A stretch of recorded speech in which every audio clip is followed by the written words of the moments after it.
Hola, ¿qué tal? Ok, continuamos con esto que habíamos iniciado la vez pasada. Habíamos construido la forma más general de una métrica que tuviera simetría esférica.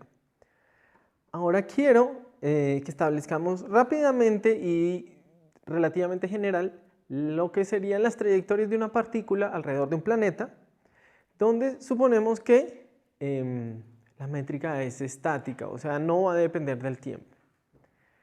Esto que implica que los dos coeficientes que habíamos encontrado, que las dos funciones que aparecían en la métrica van a ser independientes del tiempo y solamente van a depender de la coordenada radial. Y esto es lo que vamos a hacer para escribir las geodésicas. Ya tenemos la métrica, esta es la que aparecía en la parte temporal y esta es la que aparecía en la parte radial de la métrica. Lo único que sabemos de esta parte de la métrica es que cuando estamos muy lejos del planeta, cuando el campo gravitacional podemos considerarlo débil, entonces esa parte se comporta de esta manera. ¿Sí? Aquí hablo de planeta, pero pensemos simplemente en un objeto esférico. Entonces tenemos que, para encontrar las geodésicas, pues tengo que plantear el elemento de línea y su integral en general y minimizar.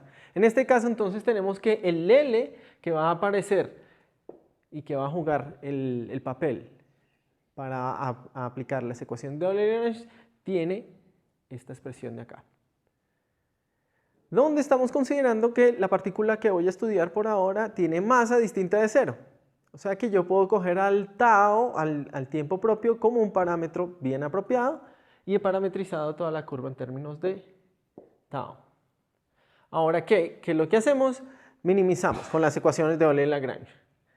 ¿Qué es lo que tengo aquí? Tengo la primera para t, donde he utilizado que t no aparece explícitamente en ninguna parte de L, ¿cierto? De tal manera que solamente aparece la parte donde se deriva con respecto a de t de tau, esta. ¿Sí? Entonces, cuando derivo, y aquí también estoy utilizando el hecho que L lo vamos a igualar a 1. Acordémonos que aparece dentro de una raíz, entonces aquí en principio aparecería 1 sobre L raíz. ¿Ok? Pero cuando utilizo esta ecuación, no aparece en la geodésica. Este es un procedimiento que ya hemos hecho varias veces, entonces no es necesario que lo repitamos paso a paso, ustedes pueden reproducir estas ecuaciones. Entonces esta es para t, donde solamente aparece la parte que derivamos con respecto a dt de tau. Para r es un poco más complicada, porque r tengo la parte de r de tau, que es la que aparece aquí, donde nuevamente utilizo esta condición. Y tengo también las partes donde r aparece explícitamente acá, aquí aparece la derivada con respecto a r, acá y aparece acá. ¿Sí?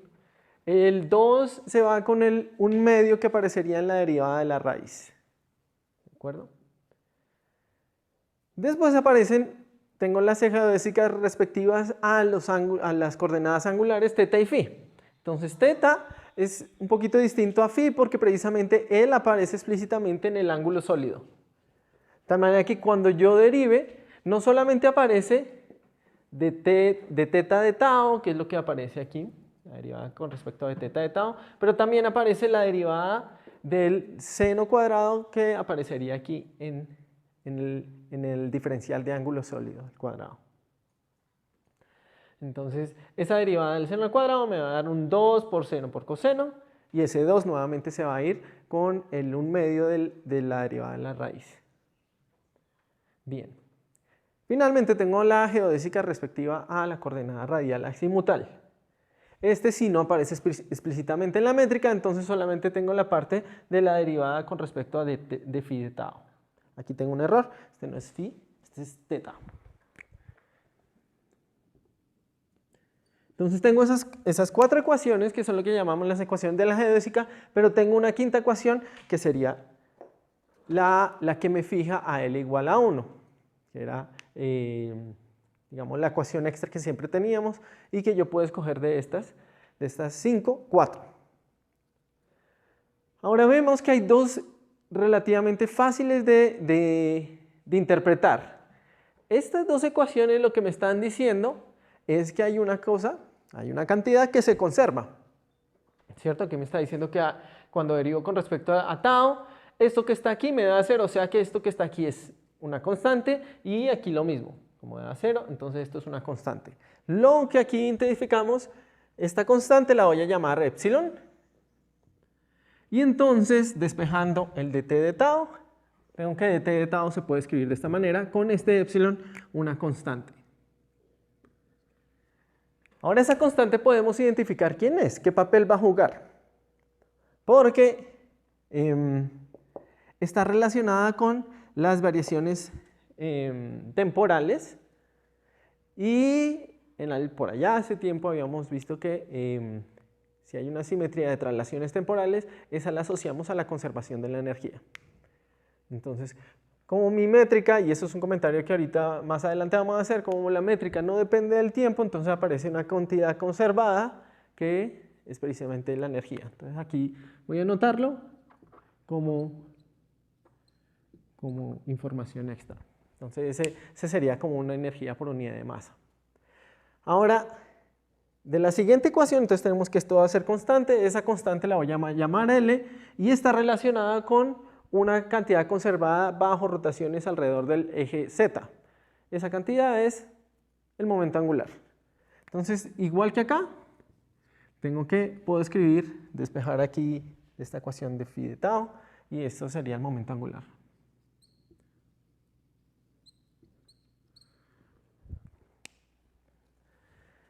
Entonces, si se dan cuenta, acabé de utilizar dos de las ecuaciones, todavía entonces me queda algo por solucionar.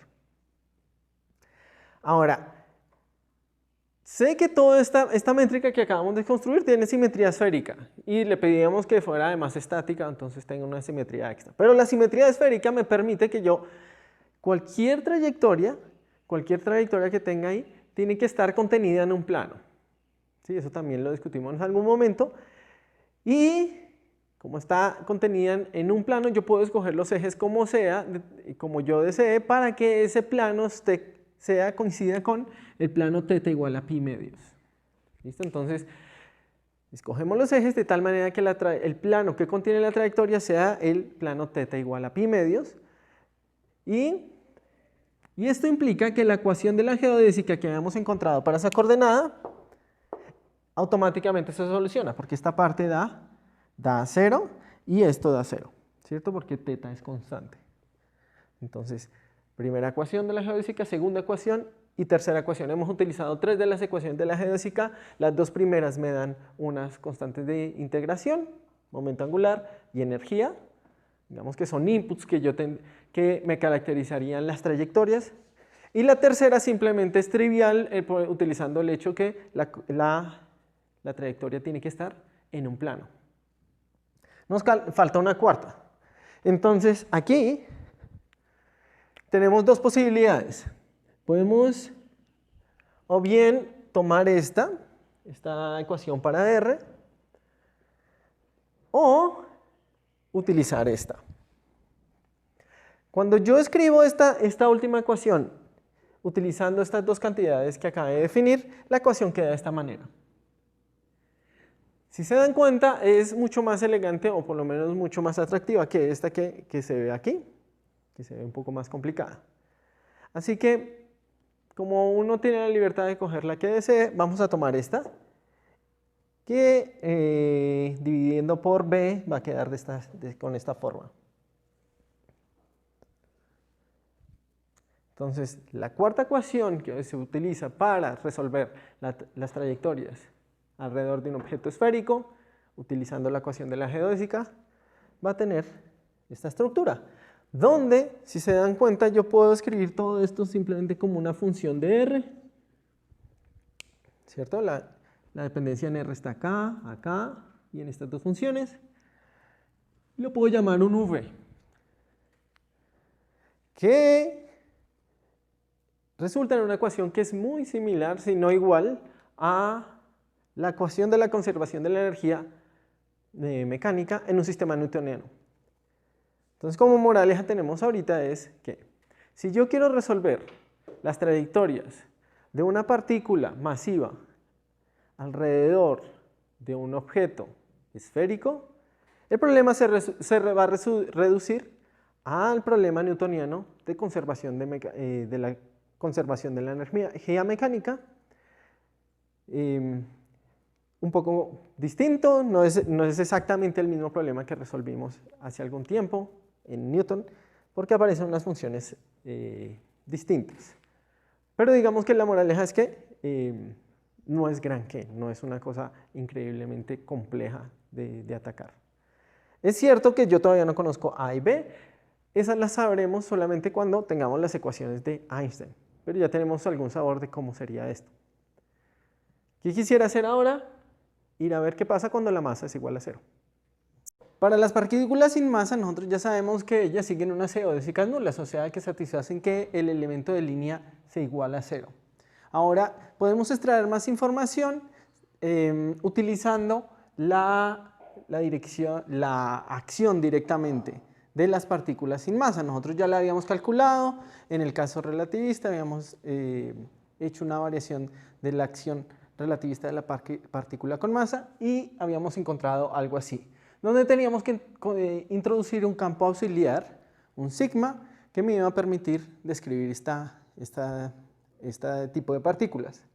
Entonces, si yo quiero calcular el movimiento de las partículas en un espacio curvo, entonces lo que tengo que calcular es la ecuación de movimiento para esta acción. Ahora tengo que incluir ambas. Una es la ecuación de movimiento para el campo auxiliar que tenemos aquí, que es digamos, relativamente sencilla de calcular porque es simplemente derivar con respecto a este sigma. No hay términos cinéticos, precisamente por eso es un campo auxiliar. Y se reduce a esto, que no es nada más ni nada menos sino la ecuación de la geodésica nula, ¿cierto? Con un parámetro zeta que no es olvidé mencionarlo, ese zeta no puede ser el tiempo propio porque es una partícula sin masa. Ahora, si yo calculo la ecuación de movimiento para mis x, voy a tener una ecuación de este tipo. Donde aquí esta primera parte es cuando yo derivo con respecto a las derivadas de x con respecto a mi parámetro, y la segunda parte es la parte donde derivo con respecto a los x. Y los x solo aparecen como en la dependencia de la métrica con respecto a ellos, ¿sí? Las coordenadas. Entonces, ellos solamente aparecen explícitamente dentro de la métrica y voy a tener esos dos términos acá. Ahora, podemos simplificar un poco esta ecuación que estoy obteniendo redefiniendo el parámetro, que se conoce como parámetro afín. Es un parámetro que tiene que ir aumentando a lo largo de la línea de mundo de mi partícula, pero lo importante es que este señor no sea negativo para que efectivamente ambos estén aumentando en esta dirección monótonamente. Y entonces si redefino este como zeta prima, vemos que va a haber, por ejemplo, aquí va a haber una cancelación de este sigma y aquí empiezan a aparecer, aquí va a aparecer un 1 sobre sigma que también va a aparecer acá. Entonces de esta manera aquí me está faltando un sigma, estoy viendo. Me falta un sigma también. Entonces aquí aparece un 1 sobre sigma, acá, se cancela este y queda uno aquí adentro y aquí queda otro que se va a cancelar. Ahora si yo desarrollo la derivada que queda aquí adentro, entonces hay una parte que va a ir directamente a golpear esta parte, que es esto que estoy encontrando aquí, y otra que va a golpear la métrica. Aquí tengo que utilizar entonces la regla de la cadena porque viene y tengo que utilizar que lo que depende del parámetro es el argumento como tal. Entonces van a aparecer unas derivadas de la métrica que puedo trabajar. El hecho es que me va a quedar entonces la segunda derivada de x con respecto a sigma veces una métrica, y multiplicando por la inversa de la métrica, al final voy a obtener una ecuación de este tipo. ¿Cierto? Segundas derivadas, cuadrados de primeras derivadas veces la las variaciones, entonces aquí estoy cambiando un poco la notación de las derivadas de la métrica con respecto a una variable. Aquí es esta notación corta que ya alguna vez utilicé. Entonces aquí lo que estoy haciendo, qué pena, estoy mezclando un poco las notaciones. Esto lo que quiere decir es la derivada de la componente mu nu con respecto a la componente rho. Como aquí que es la derivada de la componente mu rho respecto a la componente de los x lambda. Entonces, como les digo, no es complicado obtener esto, hay que tener un poco de cuidado porque he utilizado aquí los índices mudos que aparecen en esta suma, por ejemplo, para poder escribir estos dos como la suma de dos términos con un medio. ¿Listo? Dos que van a aparecer, uno de acá y otro, uno que va a aparecer aquí se puede dividir en dos partes y le pongo un medio para que resulte efectivamente lo que yo tenía de acá cuando se obtiene así. Bien, lo bonito que estoy viendo aquí es que esto que está acá no es nada más ni nada menos sino el símbolo de Christoffel, ¿cierto? Entonces aquí lo que estoy viendo es gamma, lambda, mu nu. O sea que esto es la ecuación de la geodésica. Vemos en que efectivamente las partículas sin masa satisfacen la ecuación de la geodésica también, pero con esta condición extra. Así que podemos utilizar la ecuación de la geodésica, ¿cierto? Y esta. Nuevamente tenemos 5 ecuaciones, de las cuales escogemos 4.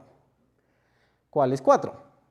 Si tenemos que son las mismas ecuaciones de la geodésica, entonces pues podemos aprovechar que tenemos una ecuación para t y el ángulo axial que me dicen que hay una conservación de la energía y del momento angular. Ahora hay que tener un poquito de cuidado porque tengo un nuevo parámetro, ya no es el tau, pero es la misma ley de conservación. Nuevamente tengo simetría esférica, entonces puedo restringir el movimiento al plano θ igual a pi medios y me devuelvo a la ecuación de la geodésica nula. Cuando reemplazo esto y esto en esta ecuación, en la métrica que hemos estado escribiendo, vamos a obtener esta ecuación. Entonces vemos que aparecen nuevamente los parámetros de momento angular y de energía, pero en este caso yo puedo redefinir, contrario a lo que pasaba en el caso con masa, yo puedo redefinir nuevamente mi parámetro afín de esta manera para dividir por el momento angular al cuadrado que se ha absorbido en este término. Aquí desaparece y toda la dependencia del momento angular va a quedar contenida aquí. O sea que yo puedo definir un nuevo parámetro, un B, que es la combinación de ellos dos, y vemos que el movimiento o la trayectoria de los fotones en mi espacio-tiempo esféricamente simétrico estático depende solamente de un parámetro, este parámetro de acá. Entonces se puede ver de otra manera. En vez de escribir la dependencia de R con mi parámetro, usualmente uno prefiere escribir la dependencia de R en el ángulo azimutal, que me dice dónde está, en qué dirección estoy apuntando para ver la partícula, el fotón en este caso. Entonces, para escribir AR en función de ese ángulo, lo que hago es tomar la ecuación que satisface phi, que es reescribir esto, pero en términos de este nuevo parámetro, y dividir una con respecto a la otra. Eso es todo. Tenemos entonces dr de phi, que tiene esta forma. Entonces, si yo cojo esta expresión y la divido por esta, voy a obtener esta ecuación. Entonces vemos nuevamente que en esa ecuación no aparece independientemente el momento angular y la energía. Aparecen ambas contenidas en el parámetro B. ¿Qué es? Para ver qué es, lo más fácil es tomar un caso extremo. Parémonos muy lejos, donde yo sé que A y B se tienen que aproximar a la métrica de Minkowski, o sea, tienen que aproximarse a 1. ¿De acuerdo? De modo que aquí voy a tener que mi ecuación, la ecuación que estoy encontrando, se aproxima aquí debo tener un error. No, ok. Entonces mi ecuación, esta parte se va a ir y me queda solamente esta. Y yo puedo solucionar, simplemente ahí ya se puede integrar. Obtengo que puedo despejar el parámetro en términos de phi y r. Y eso es una constante, entonces me está diciendo que esto que está aquí es una constante y de la gráfica que estoy mostrando vemos que se interpreta como el parámetro de impacto, o sea, es qué tan lejos está el fotón en su trayectoria respecto al objetivo que sería el centro de mi planeta. Lo importante aquí es que estamos viendo que la ecuación de movimiento no solamente depende solamente de un parámetro ahora como al contrario con la parte masiva, sino que otra vez resulta ser un problema prácticamente newtoniano, ¿sí? Clásico, es muy similar a la ecuación que tendríamos que solucionar en el caso newtoniano. Y de hecho eso es lo que vamos a hacer una vez determinemos A y B, que todavía no podemos porque no tenemos a la mano las ecuaciones de Einstein, eso lo vamos a hacer más adelante. La próxima vez lo que quiero es abordar algunas generalidades de lo que hemos encontrado, hacer algunos comentarios que más adelante formalizaremos mejor y ver que todavía podemos decir algunas cosas sobre estas amplitudes acá, A y B, estas funciones, que nos permitirían entender un poco qué es lo que sucedería pensando un poco más allá de Newton. Y así que espero me sigan acompañando. Hasta luego.